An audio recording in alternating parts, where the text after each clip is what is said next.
Video का पहला सवाल देखते हैं। 30 मई 2020 को पहली बार निजी क्षेत्र की किस अंतरिक्ष कंपनी का अंतरिक्ष यान द क्रू ड्रैगन 2 अंतरिक्ष यात्रियों को लेकर अंतर्राष्ट्रीय स्पेस स्टेशन के लिए फ्लोरिडा स्थित कनेडी अंतरिक्ष स्टेशन से रवाना हुआ? तो उस अंतरिक्ष स्पेस कंपनी का नाम है स्पेस एक्स, और स्पेस एक्स जो है वो एक कंपनी है द क्रू ड्रैगन। इस कंपनी के अंतरिक्ष यान को लेकर के इसमें से 2 यात्रियों को लेकर के अंतर्राष्ट्रीय स्पेस स्टेशन के लिए रवाना हुआ है। आपको बता दें कि अंतर्राष्ट्रीय स्पेस स्टेशन दरअसल अंतरिक्ष में बनाए गए बसों के जैसे तमाम कई डिब्बों को जोड़ करके, कैप्सूल्स को जोड़ करके एक स्टेशन बनाया गया है, जिसको विज्ञान प्रौद्योगिकी और अंतरिक्ष की भाषा में अंतर्राष्ट्रीय स्पेस स्टेशन कहा जाता है। तो वहाँ के लिए स्पेस एक्स रवाना हुआ है। और नेक्स्ट है, मई 2020 में कहाँ स्थित पवहोनु ज्वालामुखी को विश्व का सबसे गर्म और सबसे बड़ा ज्वालामुखी घोषित किया गया है? तो ये अमेरिका के हवाई द्वीप में स्थित है पवहोनु ज्वालामुखी, जो कि विश्व का सबसे गर्म और सबसे बड़ा ज्वालामुखी घोषित किया गया है। अप्रैल 2020 में कोविड-19 के उपचार हेतु वाइटल नामक एक नया हार्ड प्रेशर वेंटिलेटर किसके द्वारा बनाया गया है? तो ये बनाया गया है नासा के इंजीनियरों द्वारा। एक सवाल और यहाँ से बनता है कि अगर मान लीजिए पूछा जाए कि हाल ही में सुर्खियों में रहा वाइटल क्या है, तो एक कोविड-19 से लड़ने के लिए एक हार्ड प्रेशर वेंटिलेटर है, जिसको नासा के इंजीनियरों के द्वारा बनाया गया है। और अगला है कि 19 अप्रैल 2020 को कहाँ स्थित आघरकर अनुसंधान संस्थान के अनुसंधानकर्ताओं ने बैक्टीरिया का कुशलतापूर्वक पता लगाने के लिए एक संवेदनशील और किफ़ायती सेंसर, जिसका नाम बग स्पिनर है, विकसित किया है? तो आघरकर अनुसंधान संस्थान जो है ये महाराष्ट्र के पुणे में है। यहाँ पर बैक्टीरिया के कुशलतापूर्वक अध्ययन के लिए एक बग स्पिनर नाम के एक सेंसर को विकसित किया है। अप्रैल 2020 में भारतीय चिकित्सा अनुसंधान परिषद द्वारा कोविड-19 के लिए पूल परीक्षण की अनुमति प्राप्त करने वाला देश का पहला राज्य कौन है? तो पूल परीक्षण की अनुमति प्राप्त करने वाला देश का पहला राज्य उत्तर प्रदेश बना है। 11 अप्रैल 2020 को विज्ञान एवं प्रौद्योगिकी मंत्रालय की प्रेस विज्ञप्ति के अनुसार किस संस्थान ने कोविड-19 के लिए नवीन ब्लड प्लाज्मा थेरेपी की खोज की है? तो नवीन ब्लड प्लाज्मा थेरेपी की खोज करने वाले संस्थान का नाम है श्री चित्र Tirunal institute for medical sciences and technology, जो कि कोविड-19 के इलाज के लिए प्रयोग किया जाएगा। 9 मई 2020 को WHO और संयुक्त राष्ट्र की डाक एजेंसी द्वारा चेचक उन्मूलन की 40वीं वर्षगांठ पर एक स्मारक डाक टिकट जारी किया गया। WHO के अनुसार किस वर्ष विश्व के सभी लोगों ने चेचक से मुक्ति पा ली थी? तो वर्ष 1980 में विश्व के सभी देशों ने चेचक से मुक्ति पा ली थी, और ये इस बार 40वीं वर्षगांठ थी। और अगला है कि 2 मार्च 2020 तक भारतीय सेना में शामिल होने वाली उन्नत सारंग तोप को किस फैक्ट्री द्वारा तैयार किया गया है? तो उन्नत सारंग तोप को गन कैरिज फैक्ट्री जबलपुर द्वारा तैयार किया गया है। अगला है कि K9 वज्र टी-गन के निर्माण हेतु भारत की निजी कंपनी लार्सन एंड टूब्रो द्वारा किस देश की कंपनी के द्वारा अनुबंध किया गया है? तो इस देश का नाम है दक्षिण कोरिया। दक्षिण कोरिया के साथ में भारत की निजी कंपनी लार्सन एंड टूब्रो ने एक अनुबंध किया है। जो अनुबंध किया गया है उस अनुबंध में K19 वज्र टी-गन निर्माण करने का अनुबंध किया गया है। और अगला सवाल बेहद महत्वपूर्ण है कि 11 मार्च 2020 को विज्ञान एवं प्रौद्योगिकी मंत्रालय द्वारा जारी प्रेस विज्ञप्ति के अनुसार पुणे स्थित आघरकर अनुसंधान संस्थान द्वारा किस फसल की उत्कृष्ट किस्म ARI 516 यानी कि 516 विकसित की गई है? तो ARI 516 ये अंगूर की जो है किस्म है, और इसका विकास किसके द्वारा किया गया है? तो इसको तैयार किया गया है आघरकर अनुसंधान संस्थान, जो कि महाराष्ट्र के पुणे में है। और नेक्स्ट है 27 फरवरी 2020 को छठा तटीय तटरक्षक अपतटीय गश्ती पोत चेन्नई में लॉन्च हुआ। छठा तटरक्षक अपतटीय गश्ती पोस्ट चेन्नई में लॉन्च हुआ। इसके निर्माण किसके द्वारा किया गया था? तो इसका निर्माण Messrs L&T ship building limited द्वारा किया गया है। 25 मार्च 2020 को विज्ञान एवं प्रौद्योगिकी मंत्रालय की प्रेस विज्ञप्ति के अनुसार पुणे स्थित आघरकर रिसर्च इंस्टीट्यूट के वैज्ञानिकों ने किस फसल की बायोफोर्टिफाइड किस्म मैक्स 4028 विकसित की है? तो MACS 4028 ये किस पौधे की, किस फसल की जो है ये किस्म है? तो ये गेहूं की किस्म है, जिसको पुणे स्थित आघरकर रिसर्च इंस्टीट्यूट के द्वारा तैयार किया गया है। 25 मार्च 2020 को विज्ञान और प्रौद्योगिकी मंत्रालय की प्रेस विज्ञप्ति के अनुसार कहाँ स्थित Wadia institute of Himalayan geology के वैज्ञानिकों ने पता लगाया कि अन्य हिमालयी क्षेत्रों की तुलना में सिक्किम के ग्लेशियर बड़े पैमाने पर पिघल रहे हैं। ग्लेशियर आपको पता होगा कि ये बर्फ के बेहद बड़े चट्टान होते हैं जिनसे कई नदियों का उद्गम स्थल होता है, उद्गम होता है नदियों का। तो ये Wadia institute of Himalayan geology संस्थान ये देहरादून में है। यहाँ के वैज्ञानिकों ने बताया कि हिमालयन क्षेत्रों के मुताबिक सिक्किम के जो ग्लेशियर हैं वो अधिक पिघल रहे हैं। हाल ही में किस राज्य में छोटे मेढकों की 3 नई प्रजातियों का पता चला है? तो अरुणाचल प्रदेश में छोटे मेढकों की 3 नई प्रजातियों का पता चला है। 19 फरवरी 2020 को 600 किलोमीटर रेंज वाली रॉड सेकंड मिसाइल का परीक्षण किस देश ने किया? तो रॉड द्वितीय मिसाइल का परीक्षण जो है पाकिस्तान ने किया, जिसकी रेंज जो है वो 600 किलोमीटर है। और नेक्स्ट है तीसरी स्कॉर्पियन पनडुब्बी INS करंज भारतीय नौसेना में कब तक शामिल होगी? तो दिसंबर 2020 के अंत तक तीसरी स्कॉर्पियन पनडुब्बी करंज, जिसका नाम है INS करंज, वो दिसंबर के अंत तक शामिल होगी भारतीय नौसेना में। अगला है कि जनवरी 2020 में नासा द्वारा किस अंतरिक्ष वेधशाला को बंद कर दिया गया है? तो इस अंतरिक्ष वेधशाला का नाम है स्पिट्जर, जिसको हाल ही में जनवरी 2020 में बंद कर दिया गया है। नेक्स्ट है हाल ही में किस प्रौद्योगिकी संस्थान ने तेल आधारित ड्रग्स डिलीवरी द्वारा कवक जनित रोगों की उपचार पद्धति विकसित की है?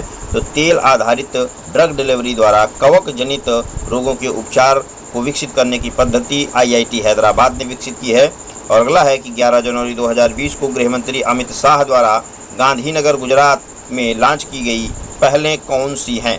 तो गुजरात के गांधीनगर में अमित शाह गृहमंत्री के द्वारा लॉन्च की गई ये पहल है विश्वास, और दूसरा है साइबर आश्वस्त। और नेक्स्ट है कि 3 से 7 जनवरी 2020 के मध्य 107वीं भारतीय विज्ञान कांग्रेस का आयोजन कहाँ किया गया? बेहद महत्वपूर्ण सवाल है। University of agriculture sciences and Bengaluru में किया गया। वहीं पर 107वीं भारतीय विज्ञान कांग्रेस की थीम क्या रही, केंद्रीय विषय इसका क्या रहा? तो इसका विषय था विज्ञान एवं प्रौद्योगिकी ग्रामीण विकास, यानी कि ग्रामीण विकास में विज्ञान एवं प्रौद्योगिकी की भूमिका को किस तरीके से अपनाया जाए, उसके रोल को किस तरीके से प्ले किया जाए, इस बात की को लेकर के 107वीं भारतीय विज्ञान कांग्रेस का आयोजन किया गया बेंगलुरु में। और अगला है कि 107वीं भारतीय विज्ञान कांग्रेस के दौरान पहली बार किसका आयोजन किया गया? तो पहली बार किसान विज्ञान कांग्रेस का आयोजन भी इसी के साथ में किया गया है। 3 जनवरी 2020 को 107वीं भारतीय विज्ञान कांग्रेस के उद्घाटन के अवसर पर प्रधानमंत्री नरेंद्र मोदी ने किस पोर्टल को लॉन्च किया? तो इसका उत्तर होगा वन स्टेम पोर्टल को लॉन्च किया, आई स्टेम पोर्टल को लॉन्च किया। इसका नाम है, पोर्टल का नाम है आई स्टेम पोर्टल। और अगला है कि भारत के ध्रुवीय उपग्रह प्रक्षेपण यान PSLV की 50वीं उड़ान कब तक संपन्न हुई? तो 11 दिसंबर 2019 को PSLV की 50वीं उड़ान संपन्न हुई है। और PSLV का मतलब है polar satellite vehicle launch vehicle, यानी कि ध्रुवीय उपग्रह प्रक्षेपण यान, जो कि 11 दिसंबर 2019 को लॉन्च हुआ है। अभी हम PSLV से जुड़े और सवालों को देखेंगे आगे के सवाल में। और नेक्स्ट है कि PSLV की 50वीं उड़ान के माध्यम से प्रक्षेपित भारतीय उपग्रह कौन सा है? तो भारतीय उपग्रह का नाम है रिसैट 2BR1। और अगला है 11 दिसंबर 2019 को आयोजित PSLV की 50वीं उड़ान के माध्यम से भारत के अतिरिक्त किन देशों के उपग्रहों का प्रक्षेपण किया गया? तो आपको पता होगा कि भारतीय अंतरिक्ष जो है इस जो हमारे यहाँ एजेंसी है इसरो है, वो अब जो है कमर्शियल भी हो चुकी है। तो ये जो है जिन उपग्रहों को भेजा है, जिन देशों के उपग्रहों का, उसका नाम है इजराइल, इटली, जापान तथा अमेरिका। इनको PSLV की 50वीं उड़ान के द्वारा भेजा गया है। 27 नवंबर 2019 को PSLV की 49वीं उड़ान के माध्यम से प्रक्षेपित भारतीय उपग्रह कौन था? तो 49वीं उड़ान के माध्यम से जो उपग्रह प्रक्षेपित किया गया था उसका नाम था कार्टोसैट 3। और अगला है कि जिस प्रख्यात भारतीय महिला वैज्ञानिक के सम्मान में पीले सफ़ेद बौने तारे HD 86081 का विभा नाम दिया गया है, उसका पूरा नाम क्या है? यहाँ पर एक बार आपको फिर से समझा दें कि पीले सफ़ेद बौने तारे, जिसका नाम था HD 86081, इसका नाम बदल दिया गया है। एक भारतीय महिला वैज्ञानिक विभा हैं, उन्हीं के नाम पे रखा गया है। उनका पूरा नाम क्या है? तो उनका पूरा नाम है विभा चौधरी। विभा चौधरी किस अवपरमाणु कण की खोज के लिए प्रसिद्ध हैं? तो ये प्रसिद्ध हैं पाई मेसान के लिए। पाई मेसान की इन्होंने खोज की थी। 28 दिसंबर 2019 को अंतर्राष्ट्रीय अंतरिक्ष स्टेशन में 289 दिन व्यतीत करने के साथ ही किसी महिला द्वारा सबसे लंबी एकल अंतरिक्षीय उड़ान का विश्व कीर्तिमान किसने स्थापित किया?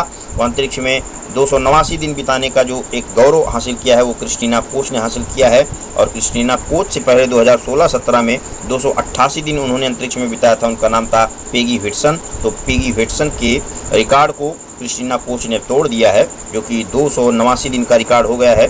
और अंतरिक्षीय कचरे एवं अन्य खतरों से भारतीय अंतरिक्षीय परिसंपत्तियों की सुरक्षा को सुनिश्चित करने के उद्देश्य से भारतीय अंतरिक्ष अनुसंधान संगठन इसरो द्वारा प्रारंभ परियोजना कौन सी है? तो प्रोजेक्ट नेत्र है। प्रोजेक्ट नेत्र के द्वारा जो भारतीय अंतरिक्षीय परिसंपत्ति है उसकी सुरक्षा की जाएगी। और नेक्स्ट है, चीन एवं ब्राजील द्वारा संयुक्त रूप से विकसित उपग्रह का क्या नाम है, जिसे 20 दिसंबर 2019 को उत्तरी चीन के शांग्सी प्रांत स्थित ताइवान उपग्रह प्रक्षेपण केंद्र से प्रक्षेपित किया गया था। तो इसका नाम है CBERS-4A। और नेक्स्ट है, इथियोपिया का पहला उपग्रह कौन सा है जिसका प्रक्षेपण 20 दिसंबर 2019 को चीन के ताइवान उपग्रह प्रक्षेपण केंद्र से लॉन्ग मार्च 4B रॉकेट द्वारा किया गया? तो इस उपग्रह का नाम है ETRSS-1, जो कि इथियोपिया का जो है उपग्रह था। और अगला सवाल है कि नवंबर 2019 में नासा के गोडार्ड स्पेस फ्लाइट सेंटर के एक अंतर्राष्ट्रीय अनुसंधान दल ने यूरोपा की सतह पर पहली बार जलवाष्प उपस्थिति की पुष्टि की है। यूरोपा किसका उपग्रह है? तो यूरोपा बृहस्पति का उपग्रह है, जहां पर एक अनुसंधान दल ने, और जिनका संबंध गोडार्ड स्पेस फ्लाइट सेंटर से है जो कि नासा के हैं, तो इन्होंने यूरोपा की सतह पर जलवाष्प की पुष्टि की है। 3 दिसंबर 2019 को उपराष्ट्रपति एम वेंकैया नायडू द्वारा लॉन्च किए गए रोटा वायरस के नए टीके का क्या नाम है? तो इसका उत्तर होगा रोटावैक 5D। हाल ही में अमेरिकी फूड एंड ड्रग एडमिनिस्ट्रेशन ने अरवेबो को मंजूरी प्रदान की। अरवेबो क्या है? तो अरवेबो इबोला रोग की रोकथाम हेतु टीका है, यानी कि अरवेबो एक टीका है। और अगला है कि वह कौन सा देश है जहां हाल ही में पिछले 27 वर्षों में पोलियो रोग का मामला दर्ज किया गया? देखिए, पूरे विश्व में पोलियो काफ़ी हद तक पोलियो मुक्त हो चुका था, लेकिन मलेशिया में पिछले 27 वर्षों में पोलियो का जो है मरीज मिला है, पोलियो की शिकायत जो है वहां पर प्राप्त हुई है।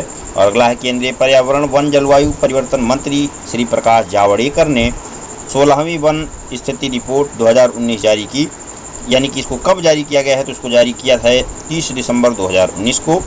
ISFR 2019 के अनुसार देश में कुल वनावरण कितना है? तो कुल वनावरण जो है वो 71.22 मिलियन हेक्टेयर है, यानी कि इसको कैलकुलेटर किया जाएगा किलोमीटर में तो 7,12,249 वर्ग किलोमीटर है। और अगला है, ISFR 2019 के अनुसार क्षेत्रफल के संदर्भ में देश में सर्वाधिक वनावरण वाला राज्य कौन सा है? तो मध्य प्रदेश राज्य जो है वहाँ पर सर्वाधिक वनावरण है, जिसकी वनावरण जो किलोमीटर में है 77,482 वर्ग किलोमीटर है। और अगला है, 2 जनवरी 2020 को प्रधानमंत्री नरेंद्र मोदी ने DRDO की 5 युवा वैज्ञानिक प्रयोगशालाओं को राष्ट्र को समर्पित किया। ये प्रयोगशालाएँ कहाँ पर स्थित हैं? तो 5 युवा वैज्ञानिक प्रयोगशालाएँ ये क्रमशः बेंगलुरु में, उसके बाद में मुंबई, चेन्नई, कोलकाता और हैदराबाद में स्थित हैं।